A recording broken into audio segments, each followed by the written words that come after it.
What happens when you tell MAGA world, never mind, we no longer want you to care about the Epstein list?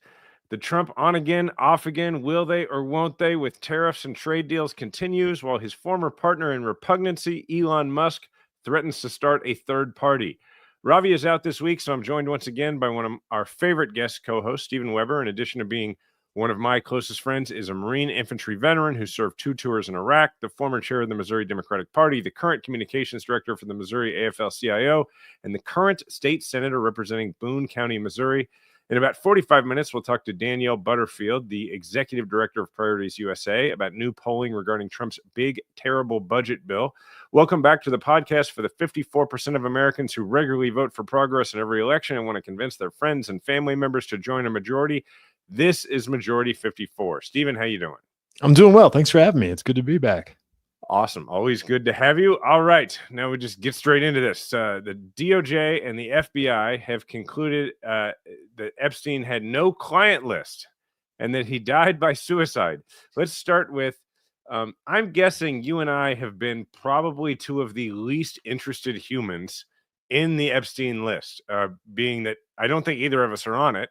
And also, we're not like tinfoil MAGA people. I mean, is that fair, or have you followed this very closely? No, I mean, I haven't followed it really closely. Like, look, if there's a list, I think everybody should be prosecuted like everybody else does. I guess I'm the kind of guy that is more concerned about, the state vetoing money for the cyber crimes task force in my own community to make sure that pedophiles locally are being caught and being locked up.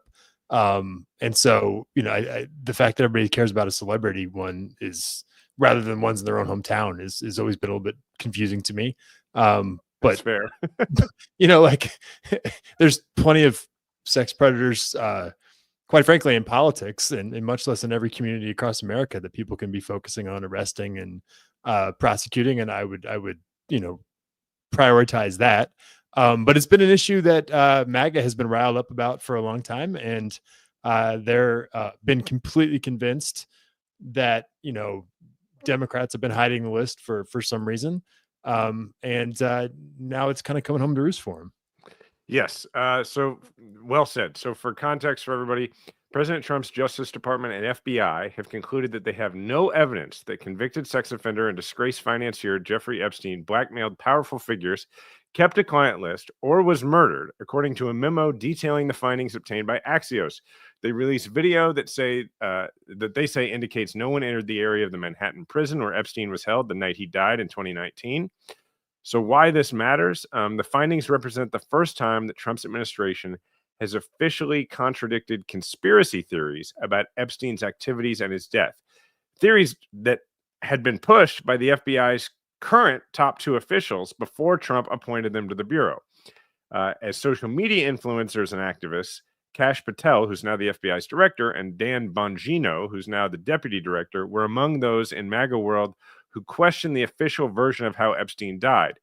Patel and Bongino have since said Epstein killed himself, but it has become an article of faith online, especially on the right, that Epstein's crimes also implicated government officials, celebrities, and business leaders, and that someone killed him to conceal them. Okay, first of all, I've always sort of been on the whole Epstein suicide thing.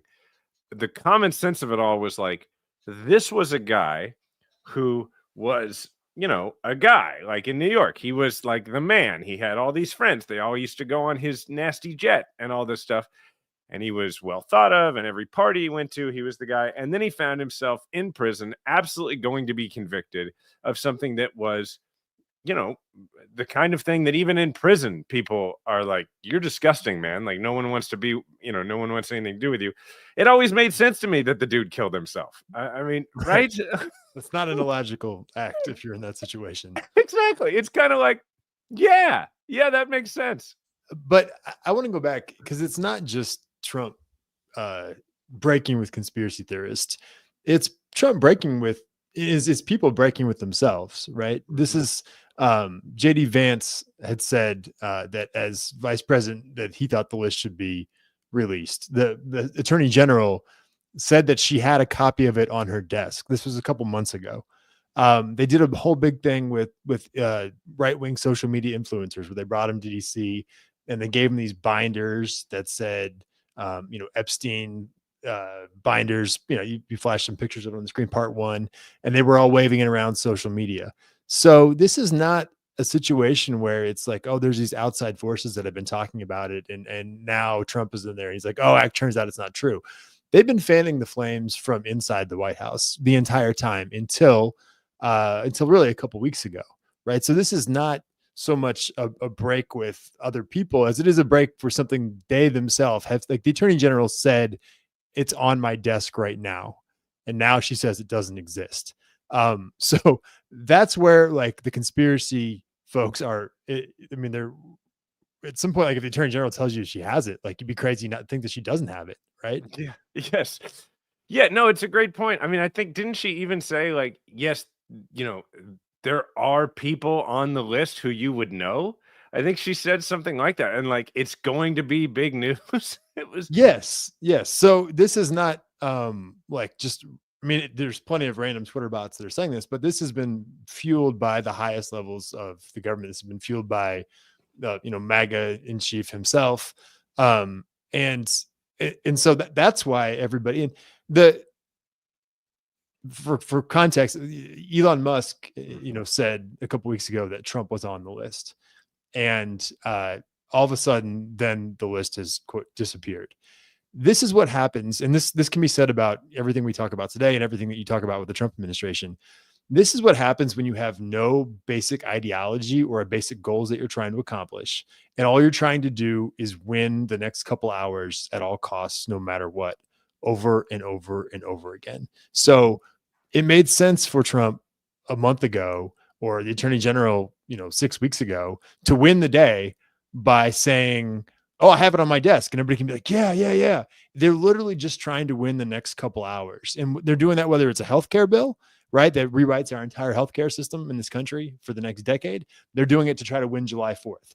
If they're talking about, revealing a pedophile or convicting a sex trafficker, they're not concerned about solving the problem. They're concerned about winning that immediate interview that they're in. And if you do that over and over, hundreds and hundreds of times for thousands of days, you end up in a total mess. It's such a good point. I mean, it has been, even since the first Trump administration, the communication strategy has been just get to tomorrow. And it's really the governing strategy is your point. Like, because for them, I mean, that's why when you hire a Fox News host as your Secretary of Defense, because your communication strategy is your ideology Right. at some point. And so it's such a good point. And it's why like the whole Steve Bannon shove as much shit into the system as possible and overwhelm it thing is why like there are so many Trump controversies that were mind-blowing at the time that like I can't even remember now. So what I've said before is that it's easy, and anything in life, it's easy to win one time. It's easy to win the day. You and I could go to Vegas tonight and have a phenomenal night of our lives, blow all our money. We could have an epic night tonight, and tomorrow would suck, right? Yeah. So we could do it one time. And so the art is not in doing something incredible or winning. It's doing it in a repeatable way, in a replicable way. So what Trump is focused on, and I guess to some extent he's replicated it. So, but he's always focused on doing whatever it takes to win that exact moment at that time, right? So he doesn't care if he screws up the healthcare system. 7 years from now, people are, in healthcare deserts and hospitals are closed. He doesn't care. He cares about winning right now, today. And that's been his governing strategy for, his campaign strategy for 10 years. And that's why you see a lot of disasters that we're seeing right now. Because they're the price of winning yesterday or winning 2 weeks ago, if that makes sense. No, it makes total sense. All right, let's look at the reaction of the folks in MAGA to this, and then we'll talk through then we'll put on like our conspiracy hat and talk about what we think is happening. So this is Patrick Bet-David on Fox calling it the biggest fumble of the administration. Let's go to this video. You talking about Epstein? Yeah. I think good to be back on with you, buddy. But this is what I would tell you. The #1 trending hashtag right now on X is Epstein. 2 million people have tweeted with the topic of Epstein. #2 is Nicki Minaj at 100,000. Comey's at 42,500. There is a reason why people are asking about this. This is by far, and I'm a supporter. 3 times I voted for this man. This is by far the biggest fumble of the administration they've had thus far. And here's the reason why. If you remember the president winning, he had a conversation with Fox News, the great Rachel Campos Duffy, and she asked, Mr. President, 9/11, yes. John F. Kennedy, yes. Epstein, he didn't say yes. He was a little bit hesitant of bringing that information out. Why? So why does his leadership team go out there and are like, we have this information and we're going to release this and cash? And let me tell you what we have with Pam Bondi out of the state of Florida. She knew everything about Bondi, about Epstein. Why are you fumbling this? Why are you not having an emergency meeting together to conversate and say, hey, we're going to be on the same page with messaging on this. All you have to do is send a message to everybody, say, God, let's have a conference call. Here's what we're going to be saying about this, because this was a very important issue to not 80% of the voters that voted for President Trump, but I think 20% of the voters wanted to know what's going to happen with Epstein, and it's a big letdown. What strikes me about that is how self-aware it is, that he's like, I mean, this guy, I mean, he's the founder of something called Valuetainment. I mean, he's clearly like a creature of the right-wing sort of media sphere. And he said it's not a major issue to 80% of the people who voted for him. It's probably a major issue to 20%. That seems shockingly self-aware. But then what he's saying is that they're fumbling it with the 20. I think that's the point, right? That they're like, we don't care about fumbling it with 20% of the people who voted for us because they've got a million other reasons to vote for us. So Trump's strategy here has been that this is a two-party system. And so I don't need to win 70% of America. I need to win control of one of the political parties. And in that political party, I don't even need, if you remember, go back to 2015, 2016 in his first primary, he was winning primaries with 30% of one of the two parties, right? So say there's a third of the country's Democrat, a third's Republican, a third's independent. He had a third of a third. He had 1/9 of the country. And that 1/9 of the country was enough to allow him to take over one of the political parties, which then everybody sort of through inertia fell in line. You know, there's like there's a Simpsons, I think, bit where there's aliens come down and they've taken over the candidates, and people are like, well, there's a two-party system. What are you going to do? You got to vote for one of us. And people are like, yeah, it's true. It's a two-party system. And so that 20% that he's talking about, this is significant because it's not a huge number of people, but it's the 20% of the country that allowed Donald Trump to obtain power. It's the 20% that allowed him to hijack the Republican Party and use the Republican Party as a vehicle to become president and become the most powerful person in America. So this is kind of the first time that group of 20% has ever pushed back. I mean, they have just completely swallowed a lot of crap that he's spewed over the last 10 years. And this is maybe the first time that part of the party, you know, there's been moderate Republicans that have left. There's been moderate Republican, I mean, his entire cabinet, right? His Secretary of State is, you know, Marco Rubio called him a liar and a loser and all these other, you know, a fraud and all these other things back when he was running against him. Those people have all caved. But this is the first time that slice that has allowed him that he's leveraged to take over the American political system has been concerned. And that's why that's such a big deal. That is a great point. And we're going to come back to that in a minute. Because I want to come back in a few minutes to whether we think that matters to him anymore. So let's I'm going to put a pin in that and we'll go through the rest of this Epstein stuff. So to your point, so Cernovich, is it Mike Cernovich? I can't remember. He's like one of the Holocaust denier types on that side. Said that, you know, no one is believing the Epstein cover up. He says to Trump on Twitter, this will be part of your legacy. There's still time to change it.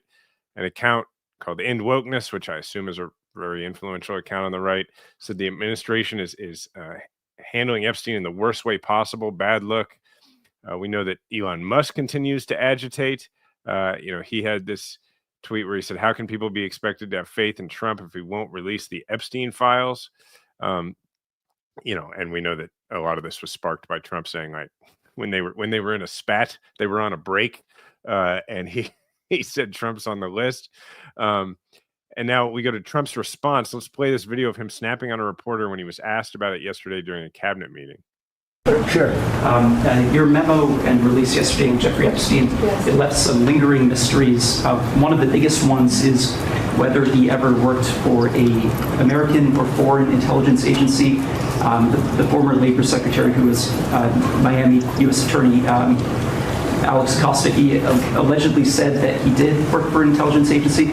So could you resolve whether or not he did? And also, could you say why there was a minute missing from the jailhouse tape on the minute set? Yeah, sure. If Hey, Pam, could I just interrupt for 1 second? Are you still talking about Jeffrey Epstein? This guy's been talked about for years. You're asking, we have Texas, we have this, we have all of the things. And are people still talking about this guy, this creep? That is unbelievable. Do you want to waste the time, and do you feel like answering? I don't mind answering. I mean, I can't believe you're asking a question on Epstein at a time like this, where we're having some of the greatest success and also tragedy with what happened in Texas. It just seems like a desecration, but you go ahead. Okay, so there's so much to talk about this. I mean, one, all of a sudden Trump is like, what do you mean? That's not a thing. Like, but then also the people have been talking about Hillary for 10 years. Yeah. Yeah. Right. I mean, and also like, he's the one who's been like, it's been his people talking about it forever. And then put that aside for a moment. And there's that Trump tendency to, he knows that the way to dodge this question is to reference the tragedy in Texas and to say, how could you bring this up at such a sobering time? But he cannot fight his instinct to say there's so many wonderful things happening all the time because he's in charge, that he ends up saying, how could you bring it up at a time when there's so many wonderful things and also tragedy happening, which sounds so strange to me. Things are too good and too bad right now for you to ask that question at the same time. Exactly. That was really something. And also, like, his tone is just like, wait, who? And Epstein? That guy? Like, all right. So he then posts this bizarre thing on Truth Social complimenting Bongino and Patel on their work the same day as Axios leaks these DOJ findings.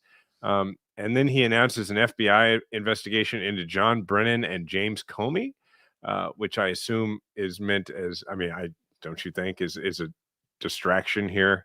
Yeah, that's been his MO the entire time, right? Something goes bad for him. Let's cause a distraction. Let's do something. It's very clearly a Trump distraction tactic that he's used over and over again. Okay, so you are one of the best people I know. It's sort of, I like to say, thinking around corners about what's really happening. And I think most people, particularly on the left, are jumping to the giddy assumption that the reason for the pivot is that Trump is somehow on these lists. And I'm skeptical of that only because I think that if that had been the case, that's something Trump would have known a long time ago, and this move would have been done a long time ago. Maybe I'm wrong. What do you think is happening as to why the pivot? Look, I think there's a ton of circumstantial evidence that Donald Trump is a pedophile. Like, there's a ton of evidence for that. I mean, there's many, many, many photos with him, Jeffrey Epstein.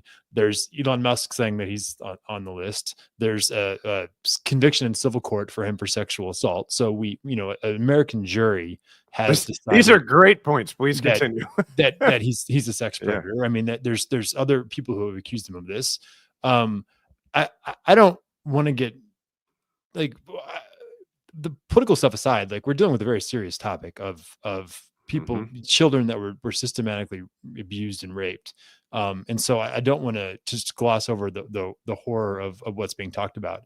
I also don't want to get bogged down in the details of, is there a list? Like, is there a specific list? Like, is there one document, or is the list, the accumulation of evidence that the FBI has put together? There's this theory, there's a black book that, that as sort of a pimp that he had of his clients. I don't want to get bogged down in like how the people that worked with Epstein, like how that list was compiled. I think there's a really good chance that Donald Trump committed sex crimes in some way involving Jeffrey Epstein. Like, there's a really good chance that happened. And I don't know the details of how that happened, or or whether he's on, in Epstein's list or the FBI list or whatever.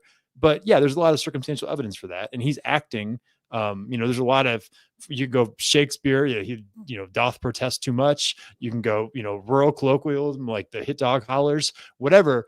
Human society has for thousands of years understood that there's a reaction that people take when they're guilty. And that's what Donald Trump was just exhibiting right there. And so I think that they're in a box where they've ginned up their base for years and years and years. And Donald Trump, I guess I say this kind of sarcastically to his credit, has gotten out of 1,000 situations that no other politician would ever be able to get out of. And this might be one that gets him, and that his base is completely convinced and obsessed with this. It might be the thing he's guilty of, and he's trying to dance around it. And for the first time in his life, his base is saying, no, don't dance around it. So here's the interesting question: is far right MAGA, are they going to stick to their guns on this and be like, no, we want to see the list? Or are they going to tell themselves a new sort of cult story? Are they going to say, well, actually, and I've seen this floated a couple of times, actually Donald Trump he's leveraging he doesn't want to release it because he's leveraging the list to hold the deep state account. Like, are they going to spin a new myth to explain why their dear leader is not doing the thing that he promised he was going to do, or that he insinuated he would do? Or are they going to stick to their guns? And is this where it all falls apart? And I'm skeptical that things are all going to fall apart, because I've thought that for 10 years and it never has. But it's a new angle. And with Elon Musk involved, there is a new weight to it that he's never experienced before. Man, that was such a great point. At the end of the day, like you said, like the hit dog hollers, and he is hollering. Okay, so here's the question before we go on to the tariffs and budget bill and all that stuff. The question about this, that is sort of the central question of everything, is we've always known that the basic rules of political gravity have not seemed to apply to Trump because of the Teflon thing and because of what you mentioned. He gets out of everything. There's so many things. Mm-hmm. What has worried me most about this second term is that, I know he makes noises about it and people are worried about, like, would he try to run again and all that. But, really, for all intents and purposes, we can recognize that he is a president who's either pushing 80 or 80 now. And like, he's constitutionally limited from running again. And I think, like, as David Axelrod likes to say, actuarially limited from running again. Yeah. Running again in your 80s would be crazy. Right. Yeah. Wouldn't make any sense. That'd be wild. Yeah. Who would do that? What party would go along with that idea? With all that said, one of the things that worries me most is, does he care about anything politically? And therefore, does he even care about this? And does it matter? You know what I'm saying? Yeah. No, I mean, I think I believe he only cares about himself, right, in the most, directive ways. I don't even mean himself in terms of like his interests or like his family. I mean, I think he only cares about himself and nothing else. And so I think that he'll care about this if he feels this is a threat to him. Like, if he feels that, I think he understands that to have, like, he ran again. We are so far down the rabbit hole. He ran for president again because he needed to stay out of jail. Right. Like, he's president because the alternative to being president is jail. So he needs to maintain control of the Republican Party. And if he feels this is a threat to his control of the Republican Party, then he's going to care. The fact that a bunch of people who have supported him and enabled him, empowered him, are concerned about it, no, he doesn't care about that. He only cares if it becomes a problem for him. Right. And I think that's true about everything. And we keep thinking about these things as if regular political gravity is going to matter. And his base is up, his base being mad at him about this only matters if it makes his life more difficult in a truly significant way. And I'm not sure that this gets there. So, okay. With that said, let's go on to, probably the far more important issue that we care about, whether or not it affects him personally, because then it affects his actions, is him on the economy and tariffs. So we're now on day 90 of Trump's 90 deals in 90 days tariff policy. And He announced more tariffs on more countries as it seems the Trump administration failed to finalize any actual deals. He's, if you're confused about where things stand with Trump's tariffs, this week was supposed to mark the deadline for other countries to strike trade deals with the U.S. or face tariffs of up to 49% of the goods they sell in the United States. He's still threatening sky-high import taxes, but he has pushed back the effective date to August 1st, sowing even more uncertainty. He's now resorting to sending bizarre and deranged Truth Social letters to heads of states that are threatening tariffs. We gotta read through these here. So, okay, he sent one to Japan and South Korea. He said if no trade deal is made by August 1st, the U.S. will impose a 25% tariff on all products, separate from sectoral tariffs made in these countries and shipped to the U.S. I mean, he's playing hardball with the Sultan of Brunei. They've taken advantage of us in trade for too long. It's a tweet from Ben from Midas. It's just there's this endless parade of these, and you know, like you're a guy who you do comms with the AFL-CIO. You're a state senator in a state full of folks who are, you know, like on the front lines of working people who are going to be affected by this sort of thing. Like, what would you say to folks who are listening to this and who have been constantly trying to figure out how to message the tariff issue when there is a big lag in the economic impact of the up and down of the tariffs? So not everybody is feeling it yet. Yeah, and that's one of the things that Trump has been talented with is pushing off. And this is literally has been his business model, right? Was he took out massive loans and he would default and he would try to cover that default with another loan, and he would just his entire life he's just been like pushing the consequences back, pushing them back, and so he does the same thing politically, right? So we've seen that, and we'll talk more about it on the Medicaid stuff. But you know, he has the tax cuts for the rich are permanent. The tax cuts for you know, lower income folks expire in a few years. So you know, the cuts to Medicaid for the states really come in 2028. So he's pushed it all back on whoever, you know, whoever comes in 2029 is going to be dealing with an absolute mess that was intentionally created that way. And does the same thing on the tariffs, right? He's just trying to push the pain back as far as he can, which makes it difficult to hold him accountable for it because you got to try to link these different things. I would say a couple things on the tariffs. One, to the extent that he has a coherent ideology, really the only two pieces of it that are coherent is hating immigrants and being against trade. And then you go back to look at videos of Donald Trump in the 1980s. This is the thing he was talking about. So that has been a coherent thing that he's been talking about for 40 years at this point. Now, he doesn't understand what he's talking about. He doesn't understand anything. And as somebody who works, you know, at the AFL-CIO, which is sort of the National Coalition of Labor Unions, I want to clarify one thing, because there's a lot of working people that have felt that, you know, since NAFTA and since free trade agreements that working people have been had it stuck to them by bad trade deals, and that we should have more tariffs. Here's the thing. The idea behind, from a labor perspective, the argument for higher tariffs is this. The argument that we would say in America is that we have, you know, we're attacking them, but we do have minimal standards for environmental damage. We have an EPA. We have minimum wage laws. We have child labor laws. We have things that American manufacturing has to comply with, these set of rules, these set of guidelines. As a country, we're competing with a bunch of other countries around the world who don't have those same things, right? That China doesn't have environmental protection laws. You know, other countries in Pakistan, they don't have minimum wage or child labor laws. And so the idea from a labor perspective is that you should have tariffs on countries that don't have the same guardrails as America to say that we have to play on an even playing field, right? So if we're saying you have to pay $15 an hour minimum, they don't have to pay anything. Well, of course, their goods are going to be cheaper, and that hurts American manufacturing. So from a labor perspective, the idea of regulated trade is appealing in that it would apply if it's tied to a minimum standard of workplace safety, workplace rights, environmental standards, things like that.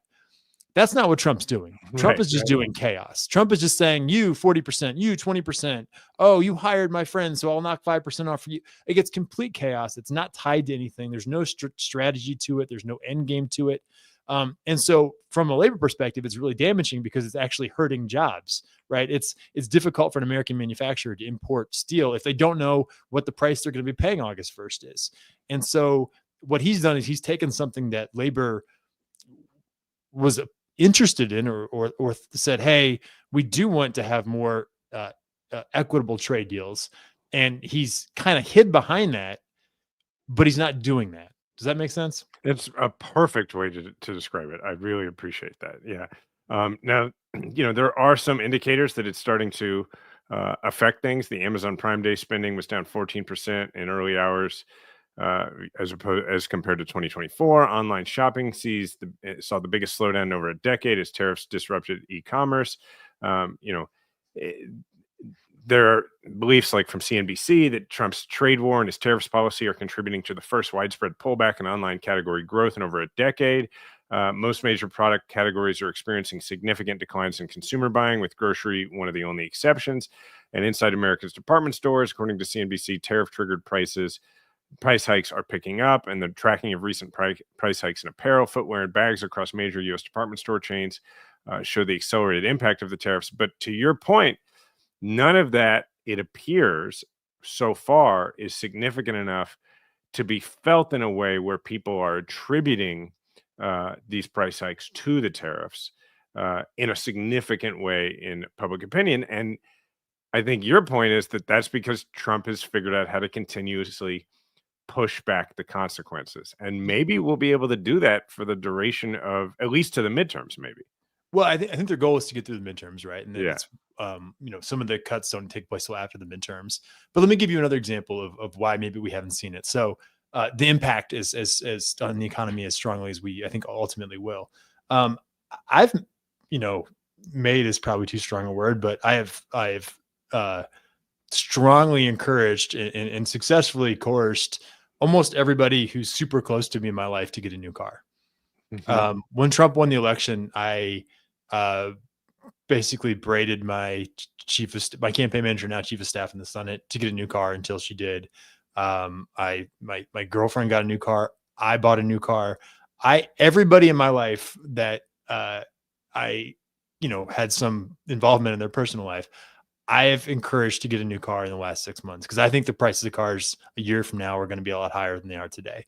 And so I think that there's a certain amount of consumer spending that has been happening almost in anticipation of the tariffs. People, That's a good point. Pre-buying stuff, paying for things that because they expect the prices to go up. And, that's 3 or 4 people that aren't going to be buying new cars next year because they bought them this year. And so ultimately that's going to impact the economy. I just think that they've gotten a little bit of grace because consumer spending has been strong, almost more out of fear than out of an optimistic, bullish view of the American economy. That is such a great point. I mean, I don't know if this is true around the country, but I know like here, you're in Columbia, I'm in Kansas City, but here in Missouri, there are a lot of ads on the radio that are like, particularly, car dealer ads that are like, get in before the tariffs really take effect. Go on Auto Trader right now. It'll say tariff pricing, and it'll say, shop before the tariff impact. That's something that they're using as a selling tool right now. It is such a good point. It is like prior to a blizzard. It's like, hey, it turns out toilet paper and canned goods aren't actually the economy's not hurting them as much as we thought. The blizzard's not hurting them as much as we thought. Well, yeah, because everybody ran out and bought them. Right. That's such a smart point. All right. Before we get into, we're going to bring Danielle in just a moment, and we're going to talk about this budget bill. But I guess as part of the budget bill, the question is sort of, has this created a full breakup in the Trump and Musk?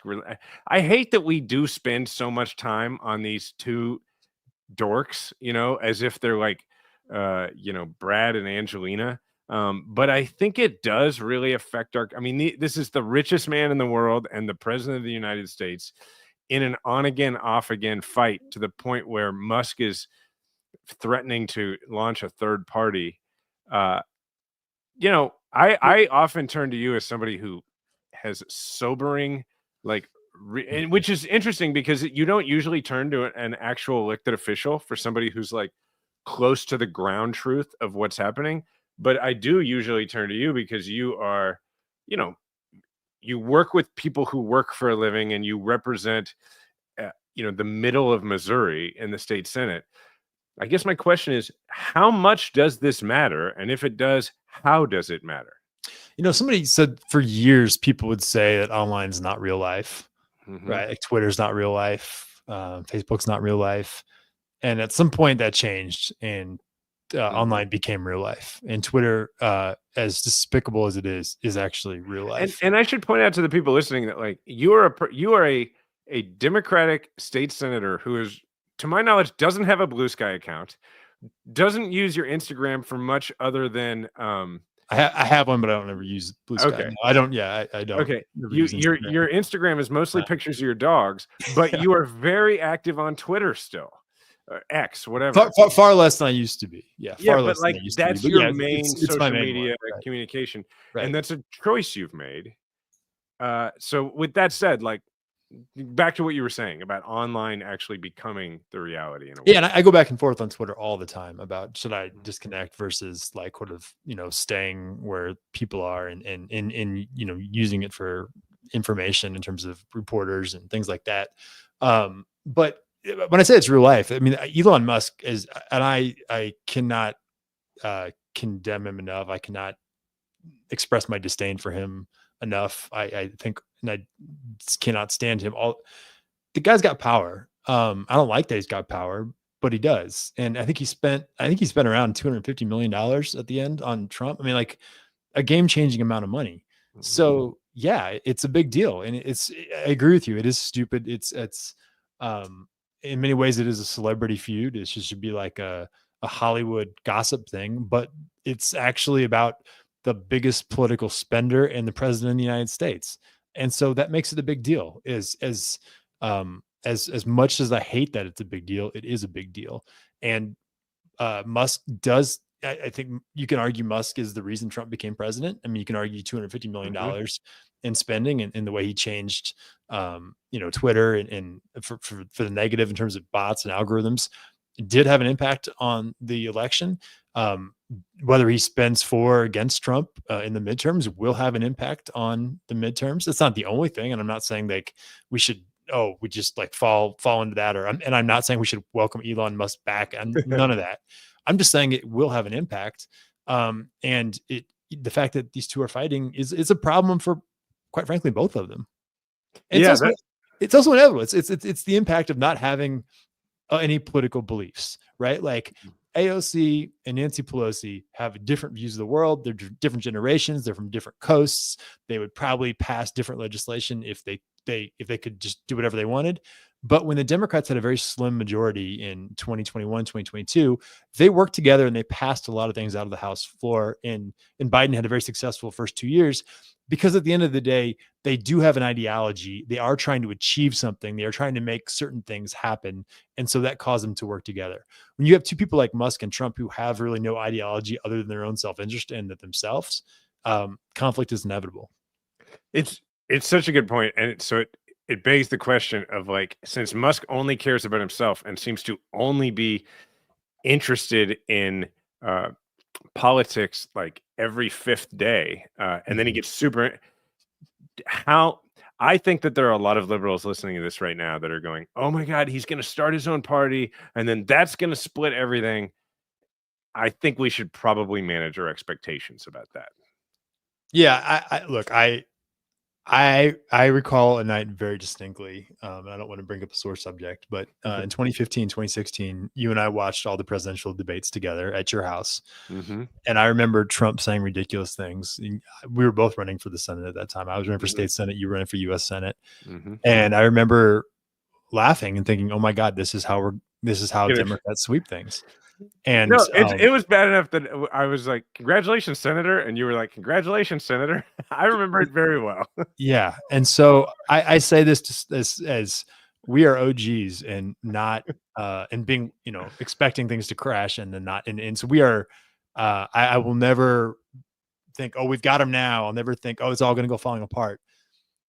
That being said, with the Musk thing, like what he needs to do is, if he runs a candidate and puts a ton of money in behind him in a swing, in a North Carolina U.S. Senate race, that can be a spoiler, a la Ross Perot in '92, and it can have a big impact. A couple 2 or 3 Senate seats, 6 or 7 House seats will have a big impact. So I'm not overestimating it. I'm not counting, any chickens. I'm not declaring victory. I'm not laughing, but this is a real threat to Trump and to MAGA. And it provides, I'm not saying we should rely on this for the midterms, but it provides another path, another option for how things could end up breaking inadvertently for the forces of good, if that makes sense. No, that's the right way to look at it. And I think the indicators to look at are how, to your point, how things directly affect Musk, because Musk is not a political actor who's just like, I don't care. I'm going to go in and I'll do this because politically, what do I have to lose? No, Musk is doing all of this with an ROI in mind, right? I mean, like he did $250 million for Trump because he figured there was going to be things he was going to get back for his financial interests. And for the most part, he did. I mean, Doge protected, it carved around his subsidies, his contracts. I mean, SpaceX is still the one taking us to space. I mean, all of those things, right? All those contracts are in place. And so the question becomes, how real are the threats from Trump to Doge Musk's investments, or not investments, but contracts from the US government? And if those are real and he's really going to risk those, then he's not going to leverage a potential other party to do that, because it's not like he's going to get enough people from another party elected to actually put those back in place. And that's, I think, the thing to watch. And Trump clearly knows that, because Trump just said the other day, maybe Doge is going to end up coming back and biting Musk. So that's why I think a good reason to manage our expectations about it. Okay. We're going to go ahead and bring in Danielle Butterfield, because we're going to talk about the budget bill. And before I do that, let me just say, like, there are people listening right now who are probably wondering if we're going to talk about the tragedy in Texas. It's an enormous tragedy that we can't do justice to on this show that's about, day-to-day politics. So what I would say is I would encourage people to go and to find links to figure out, if you have an instinct to send money to try to help. Yes, there are conversations to be had about the cuts to the National Weather Service and that kind of thing. We talked about it this week, and we ultimately decided that those conversations have been had really thoroughly, and we don't have very much to add to it. So that's why we're not spending a lot of time on it, why we're going to focus on the budget bill next. So we're going to bring in Danielle. Danielle Butterfield has served as the Executive Director of Priorities USA since 2021. Under her leadership, Priorities has expanded its role as a leader on digital communication and infrastructure in the progressive space. She joined Priorities in 2017 and over several cycles led an unprecedented cross-channel marketing effort to take back the House and later the White House and Senate through early and smart investments in digital advertising. By way of background, before joining Priorities, she ran multi-million-dollar digital advertising programs for several Democratic campaigns, including Hillary in 2016, Obama in 2012. And she's originally from Southern California. By way of transparency, I'm on the board of Priorities, which is, how I know Danielle. But let's go ahead and bring Danielle in and talk about, hey, Danielle, how you doing? Hey, how's it going? Very good. Well, I like to say I'm doing fantastic when you adjust for current events. It's the best way to answer that question. So let's start by talking about, y'all just did a bunch of polling about the big nasty Trump budget bill. Tell us a little bit about what you've learned that we can use. Yeah, so Priorities this cycle is focused on almost 100% of our research is focused on not necessarily what Democrats should be saying, but where we should be saying it. We feel like there's so much information and data out there about all of the long list of reasons we should be nervous about this bill and be willing to promote it, but that we lack a lot of insights on where voters are spending their time and how we should be actually allocating our resources to reach them in those places where they're spending their time. I really appreciated your conversation earlier about Twitter and kind of the internet not being real life. I pulled it up while you guys were talking. 25% of 2024 voters are Twitter users. So I think my takeaway is Twitter is part of real life. It doesn't necessarily encompass all of real life. And I think that is our biggest kind of takeaway on today's internet. There's just a huge amount of volume of content and impressions that exist on today's internet, so that no two algorithms or, screens are the same. And so we really have to take a fine-tooth comb to understand where our voters are, how they're consuming content. And so the big headline from we're always in the field kind of asking voters where they're spending their time, doing interviews with them, how they're using YouTube, how they're using search, et cetera.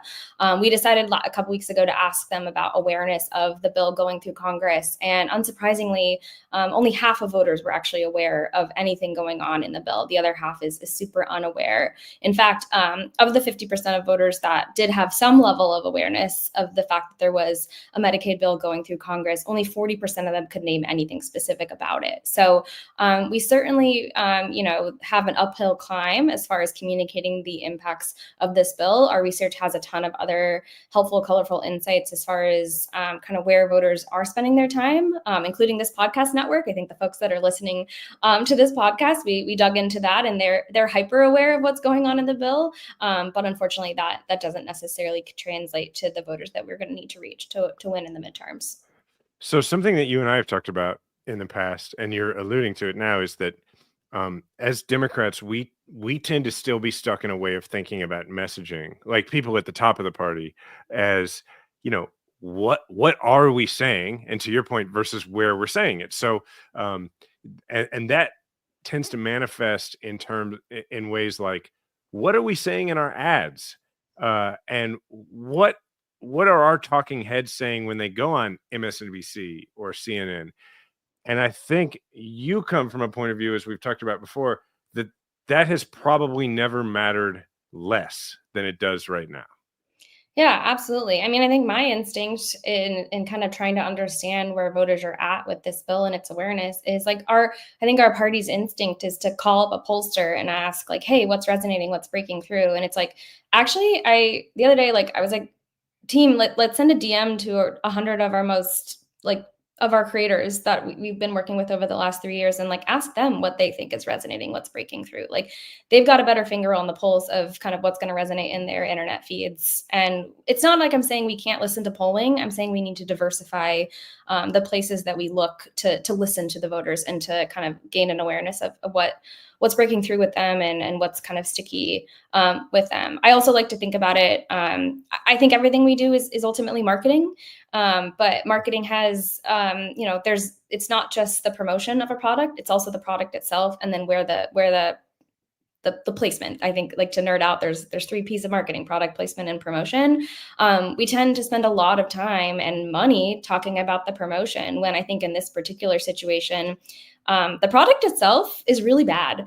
I care a lot less about what we call the bill, and I care a lot more about talking about what's in it. I think there's a really dramatic effort on the Republican side to, brand this bill as the working families tax cuts. But if we actually start to talk about what's in the bill, that, it's Trump raiding critical services to feed his billionaires, Americans are smart enough to understand that that's a shitty product, and no amount of advertising is going to change that. So, and it's about making sure we communicate that in the places that voters are spending time, which is that placement mentality. So I think my message to the party is it's about the promotion, but it's also about the product itself, and we need to spend just as much time there.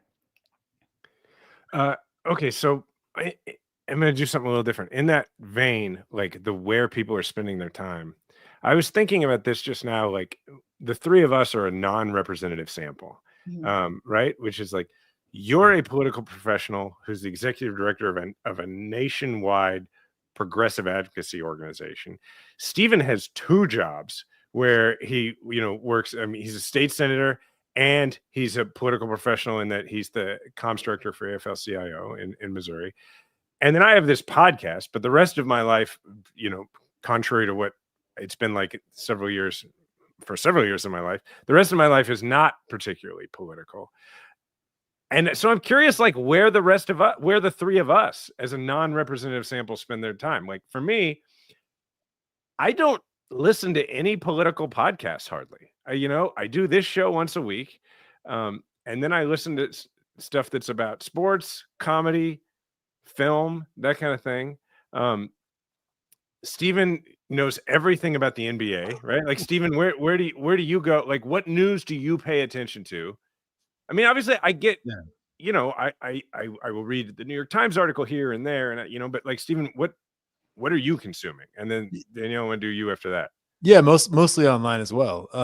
And you know, I got into the NBA really in 2017 because I needed an escape from. I was before that 10 years before that, as Jason can attest to. I was all politics all the time, and it was really I needed like something else to try to get my mind off it when I was driving around the state because it was too much with Trump. So I got an NBA podcast. But in terms of political news, yeah, mostly all online. A lot still from articles that are shared on Twitter and you know, I go to Politico and New York Times and things like that. One question I had for Danielle. So in Columbia, and this ties both of your points together. They just announced yesterday in Columbia, Missouri, our local newspaper, which was bought out a few years ago, is quitting printing here in town. And so in Columbia, Missouri, which is the town that is has a journalism school, one of the top journalism schools in the country, for the first time since 1905, no newspaper is going to be printed in Columbia next year.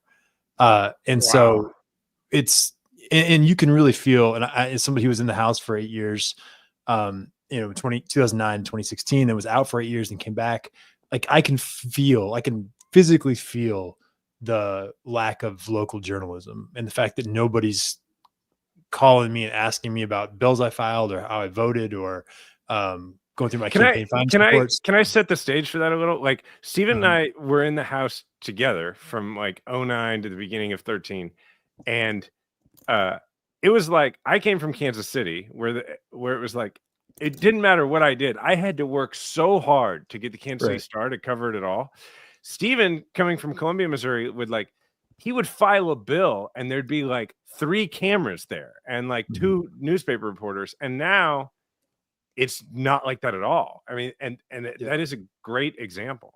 Yeah, it's massively changed. I was so Danielle, my question yesterday, Groke became a Nazi.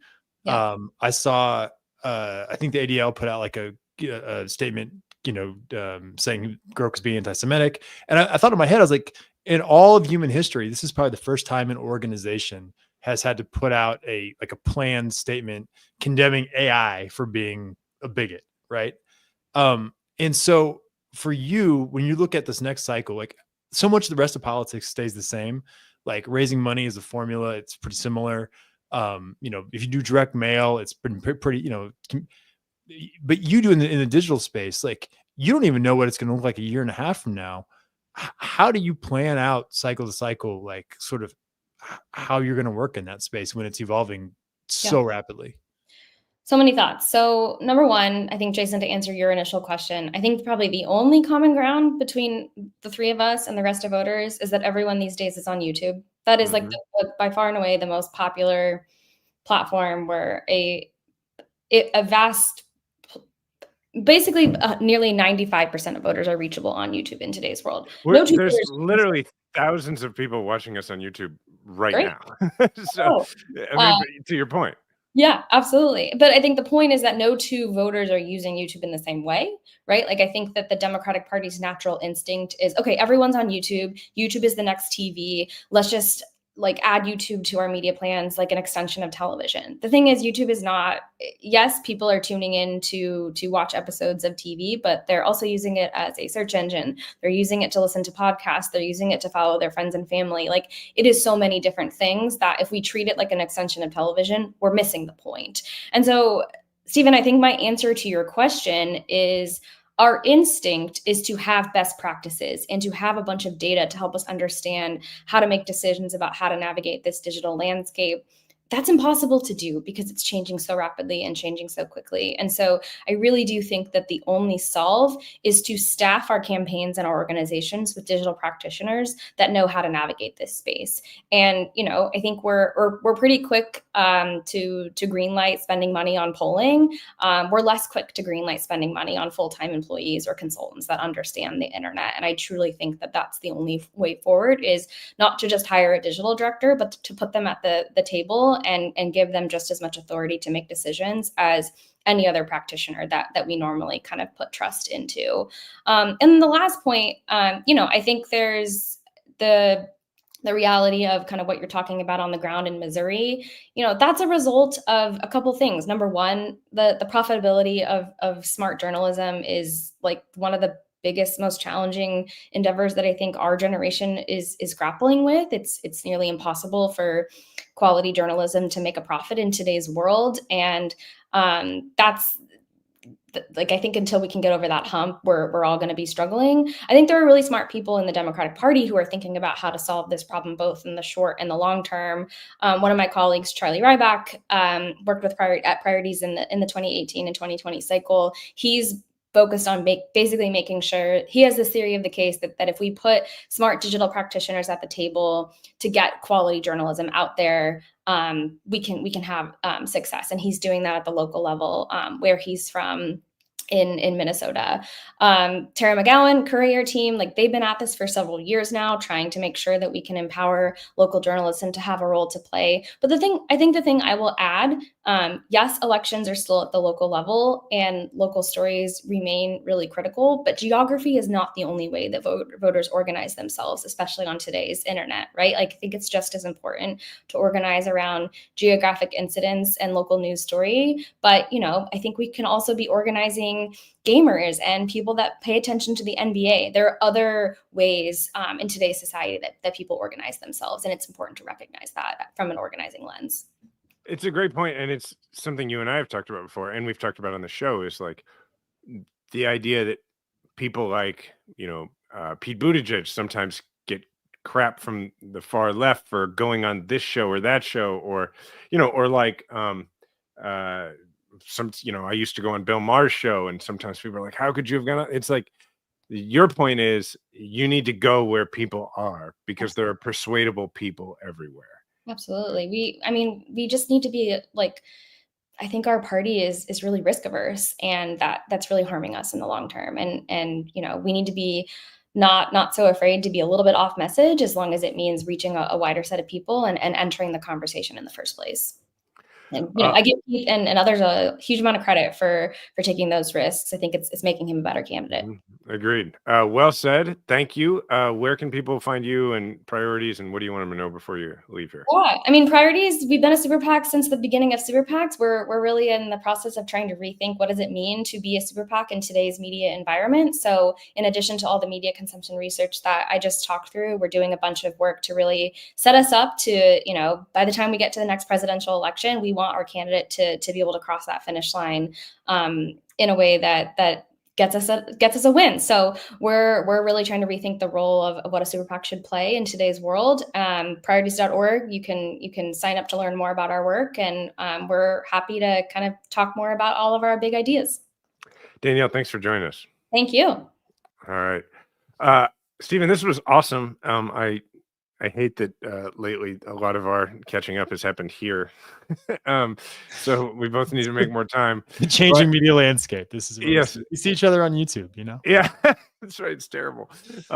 But this is the part where Ravi and I typically actually talk about.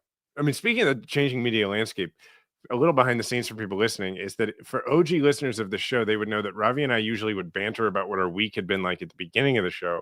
And then when we switched the show to YouTube, we realized we had to save that for the end of the show, because otherwise people just tune out. And so that's why the one for us happens at the end of the show now. So, I know you went down and actually you went ahead and bought a ticket and you went to Game 7 of the NBA Finals, and you were like, I wouldn't even say live tweeting. You were like reporting from the game, which was cool. Yeah, I use Twitter differently. I guess I basically made a thread of my observations during the game 7, and I would say like 80% of that was just for me, so I can go back and look later and remember. And so like from the height of Twitter, when we were like, tweeting, trying to fight to save democracy, to now I'm just tweeting like, oh, I'm going to go back and look at this thread later to remember the basketball game. But it was a lot of fun. Yeah. Oklahoma City is a great city. If you're in the Midwest and haven't been there, I just thought it was probably the cheapest Game 7 there's ever going to be in NBA history, and I could drive to it, so I went for it. Yeah, it's interesting because like you and I let's see, I've been to 3 NBA games in my life, and I think I've been to 2 of them with you. We flew Between the two teams, actually. Yes. We went to a Pacers game and we went to a Thunder game. Yeah, exactly. And so I'm, you know, to the extent that I'm a fan of any NBA team, I'm a Thunder fan, and so anyway, it is interesting that like your NBA fandom is very, it's like free agent. You just appreciate it all basically because you live in I think the closest 2 teams to where you would be Memphis and Oklahoma City, right? Yeah, I live in an NBA desert where like the Pacers, the Bulls, the Grizzlies, the Thunder are all about the same distance. They're all about 6 hours away. So they're all incredibly inconvenient. But I don't think we're ever going to get a team in Missouri just because I think they're all too close. And so I will say that when you don't have a team, when you're just kind of appreciating the thing, the highs aren't as high and the lows aren't as low, right? So like in football, you know, I love, obviously, as you know, I'm a Steelers fan and I'm a Chiefs fan. And so I just am nervous the whole time those teams are playing. I'd barely even appreciate it. I mean, like when the Chiefs won the Super Bowl 2 years ago in overtime, I think I was exhausted by the end of the game. I was just pain. Like it was like the whole second half and overtime was just pain. And when you don't have a favorite team, like you don't get the highs of watching your favorite team win, but it's also like, it's just fun and enjoyable and casual. And that's what I use it as. Yeah, no, that's how I feel about the Thunder. For those people listening who aren't from the Midwest, I parked, this is my favorite fact about the game. I parked overnight a block from the stadium. I drove there, didn't have a hotel reservation, got a reservation the day of the game, parked there overnight, walked to the stadium, $16. So that's what. That is a great ad for Oklahoma City. Yeah. So for all y'all listening on the coast, it was $16 for overnight parking a block from Game 7 of the NBA Finals with no reservation. And not to mention that the hotel that abuts the arena there is like wasn't sold out. Yeah, and also like, you know, we've stayed there. It's not like a Lowe's convention hotel. Like it's like they have a continental breakfast and then you walk across the little thing and you're in the arena. It's like it's the most Midwestern and like lovely sort of experience when you go. Like for a regular season game, you just go, everybody in the hotel is going to the game, but like it's not very busy. And then you get in and it's packed. But my brother texted me afterwards. He's like, what's the, you know, because the Oklahoma City won, it's in Oklahoma City. What's the vibe like? And I said, have you ever watched the Philadelphia Eagles win the Super Bowl? I said, it's the opposite of that. So like I come back to the hotel, there's people in Pacers jerseys and Oklahoma City jerseys sitting together, sharing pizza, talking about the game. It was people honked their horns till about 11:15, 11:30, and then they stopped honking their horns because it was getting late. It was just, it was totally different than the stuff you see on social media when like the Eagles win and people are, you know, like greasing light poles so people don't climb up light poles. It was a great experience. It's Very such pleasant. a good point. I had somebody for work. I had somebody visiting who's a huge Eagles fan and from Philadelphia like 2 weeks ago. And we were going around town and I was introducing them to a lot of people. And it was really funny because when they like on our way to our first meeting, this person being an Eagles fan started you know, in a friendly way trying to like chide me about the Eagles winning the Super Bowl. And he was like, how humiliated and devastated are all of you? And I was like, well, I mean, you have to understand, like, we were disappointed that we didn't make history by winning 3 straight, but like, Right. and he like didn't believe me when I said, you know, but I think if you ask the average Chiefs fan, they would say, well, you know, if we were going to lose to somebody like, you know, with the Jason Kelsey connection and all that, and like the Andy Reid connection, we were sort of like, hey, you know what, good for them. And he was like, that is bull. Like he did not believe me. He's like, he could not imagine a fan base that could in any way feel good for the fan base that beat them. And I was trying to explain to him, I was like, no, you don't understand. Like, you don't understand Kansas City. Like we've won so much in the last several years and we had lost so much for so many years that we are the benevolent dictator of the NFL. Like when we genuinely feel bad for Bills fan, like we feel bad for the fan bases we vanquish. And he would not believe me. And then every meeting we went into, he would bring this up, like, how humiliated are you that you were exposed? And it would just land the same way. People are like, oh, we really don't have any Except the problem with Bengals. I don't feel bad for the Bengals fans. No, well, no, but so to your point, I was because of the thing with the back and forth over the.